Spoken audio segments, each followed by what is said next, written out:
Hello viewers, welcome to my channel. If you love this video, please like and subscribe my channel. Thank you. প্রভাসকে পাচ্ছেন ক্যাটরিনা। তেলুগু অভিনেতা প্রভাসকে এখন এক নামে বাহুবলী নামে সবাই চেনে।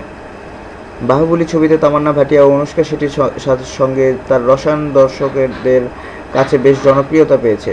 এবার বলিউডের অন্যতম জনপ্রিয় নায়িকা ক্যাটরিনা কাইফ প্রভাসকে তার পরবর্তী সিনেমা সাহোতে সহ অভিনেতা হিসেবে পেতে চাইছেন। জানা গেছে তামিল, তেলুগু এবং হিন্দি এই তিনটি ভাষাতেই মুক্তি পাবে সাহো। ছবিটির সঙ্গীত পরিচালনা করবেন শঙ্কর এহসান লয়। শোনা যাচ্ছে খুব শীঘ্রই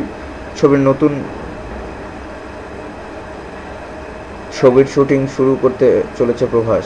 এদিকে এই মুহূর্তে বেশ বড় বাজেটের বেশ কয়েকটি ছবির কাজ নিয়ে ক্যাটরিনা ব্যস্ত সময় পার করছেন। তার মধ্যে আমির খান, অমিতাভ বচ্চনের সঙ্গে ঠগস অফ হিন্দুস্তান, সলমান খানের সঙ্গে টাইগার জিন্দা হ্যায়। সূত্র Deccan Chronicles. Thank you for watching this video. Please subscribe my channel.